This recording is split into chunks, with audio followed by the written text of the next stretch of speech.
আরে আরো বেশি হলো শহরাঞ্চলের জন্য ভালো হতো। অন্নপূর্ণা যোজনায় 3,000 টাকা আমরা মহিলাদের দিয়েছি। পিঙ্ক কার্ডের মাধ্যমে বাসে বিনামূল্যে জিরো ভ্যালুর টিকিটে ভ্রমণ।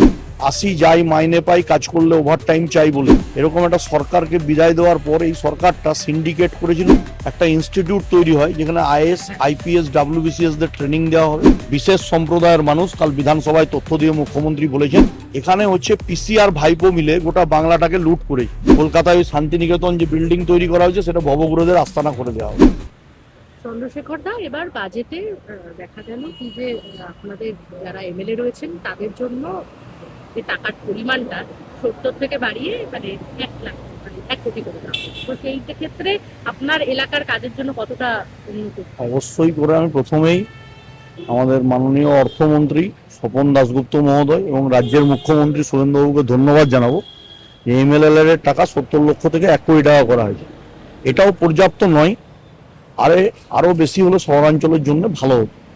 কিন্তু ওনারা যেটা করেছেন, একটা হচ্ছে ঋণ করে যাওয়া সরকার, সেই অবস্থা থেকে মুক্তি দিয়ে মানুষকে একটা সুব্যবস্থিত বাজেট করার জন্য যেটা করেছেন সেটার জন্য ওনাদেরকে কৃতজ্ঞতা ও ধন্যবাদ জানাচ্ছি। 30 লক্ষ টাকা করে ইয়ারলি বরাদ্দ করার জন্য বাড়তি। এর সাথে আমাদের যেগুলো হয়েছে, দুর্গাপুরকে সেমি কন্ডাক্টর প্ল্যান দেওয়া হয়েছে, সেমি কন্ডাক্টর হাবের জন্য ইন্ডাস্ট্রিয়াল করিডোর করা হয়েছে। তার সাথে হচ্ছে আপনার অন্নপূর্ণা যোজনায় 3,000 টাকা আমরা মহিলাদের দিয়েছি। 21,000 টাকা মাতৃবন্দনা যোজনায় একজন মহিলা গর্ভবতী হলে তার 10 মাস 10 দিন পুষ্টির জন্য এই অর্থ সরকার, ডবল ইঞ্জিনের সরকার দিচ্ছেন। আয়ুষ্মান ভারতের কার্ড, লাখপতি দিদি স্কিম থেকে শুরু করে পিঙ্ক কার্ডের মাধ্যমে বাসে বিনামূল্যে জিরো ভ্যালুর টিকিটে ভ্রমণ। এটার সাথে সাথে হচ্ছে দুর্গাপুরে আমরা পশ্চিম বর্ধমানকে একটা মেডিকেল কলেজের কথা বলা হয়েছে।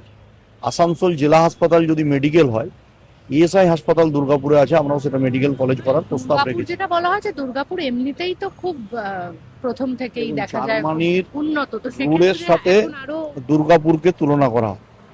তৎকালীন নেহরু মন্ত্রিসভায় ডক্টর শ্যামাপ্রসাদ মুখার্জি আসানসোল চিত্তরঞ্জন লোকোমোটিভ থেকে শুরু করে দুর্গাপুর স্টিল প্ল্যান্টের প্ল্যানটাও হচ্ছে প্রস্তাবনা করা, সেটা ডক্টর শ্যামাপ্রসাদ মুখার্জি করেছিলেন। পরে ডক্টর বিসি রায় দুর্গাপুরকে সালপিয়ালির জঙ্গল কেটে এনএইচ এর রাস্তা, বিদ্যুতের জন্য অনুসারী শিল্প হিসাবে DPL, Durgapur chemicals, MMC biological fertilizer থেকে শুরু করে একের পর এক শিল্পায়ন হয়েছিল।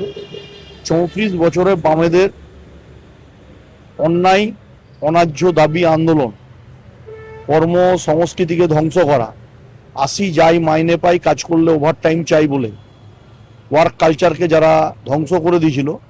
আর লাস্ট 15 বছর মা মাটি মানুষের সরকার, যাদের সময় হচ্ছে মা আক্রান্ত, মাটি রক্তাক্ত, মানুষ দিগ্ভ্রান্ত, এরকম একটা সরকারকে বিদায় দেওয়ার পর এই সরকারটা সিন্ডিকেট করেছিল।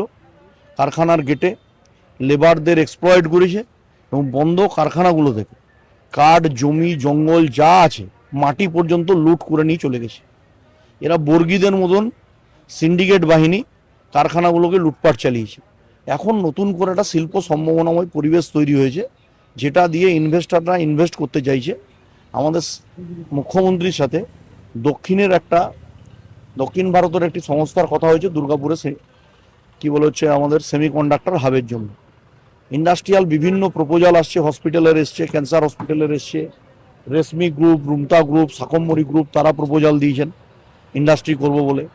এরকম হচ্ছে MSME industry, small scale industry, integrated steel plant এর প্রপোজাল দুর্গাপুরের জন্য এসছে। আমি মাননীয় মুখ্যমন্ত্রীর সাথে কালকে সাক্ষাৎ করেছি, ওনাকে বিধানসভায় ওনার দপ্তরে সাক্ষাৎ করে বলেছি। ডবল ইঞ্জিনে দুর্গাপুর আরো দেখুন, উন্নত দুর্গাপুর হচ্ছে কলকাতার পর ডেস্টিনেশন দুর্গাপুর হবে, কারণ দুর্গাপুরে আইটি হাব হবে, দুর্গাপুর মেডিকেল হাব আছে, এডুকেশনাল হাব আছে। কলকাতার পর এক্সপান্স হওয়ার জায়গা যদি কোথাও থাকে সেটা হচ্ছে রাঢ়বঙ্গ জোনের আমরা রাজধানী বলি দুর্গাপুর। দুর্গাপুর একটা সেন্টার জায়গা, এবং ডানকুনি থেকে লুধিয়ানা পর্যন্ত যে রেলপথ, সেই রেলপথে দুর্গাপুর আর অন্ডালকে সেন্ট্রিক করা হয়েছে। এর বাইরে আমরা হাওড়া দুর্গাপুর অশ্বিনী বৈষ্ণবজির কাছে আমরা লোকাল ট্রেন চেয়েছি, তার প্রস্তাব আমরা জমা দিয়েছি, তিনি তার প্রাপ্তি স্বীকার করে পত্র আমাদের দিয়েছেন। আমরা দুর্গাপুরকে অমৃত ভারত প্রকল্পে রেলওয়ে স্টেশন করা, দুর্গাপুর ব্যারেজে ড্রেজিং করা, অল্টারনেটিভ রিজার্ভার, তার সাথে পিএইচির মাধ্যমে বুস্টার পাম্পিং স্টেশন করে দুর্গাপুর তৎসহ গ্রামীণ ক্ষেত্রগুলো পাণ্ডবেশ্বর পর্যন্ত, পূর্ব বিধানসভা, পশ্চিম বিধানসভা, পাণ্ডবেশ্বর, 3টে বিধানসভায় পানীয় জলের জল জীবন মিশনে আমাদের প্রধানমন্ত্রী 3900 কোটি টাকা দিয়েছেন। সেই অর্থ যাতে আমরা দুর্গাপুর পাই, তার বরাদ্দ আমরা যথাযথ দপ্তরে মন্ত্রীদের কাছে সেই দাবিদার রেখেছি।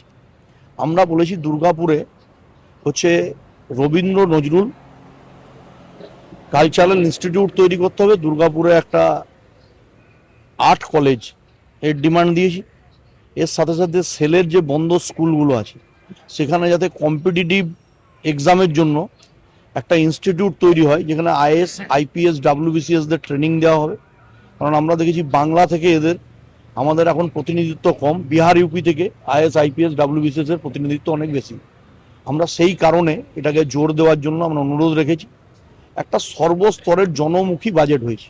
একটা পরিবার কেন্দ্র রাজ্য মিলিয়ে সরকারি সমস্ত প্রকল্পগুলো সুবিধা নিলে প্রায় একটা পরিবার 18,000 টাকা পাবেন।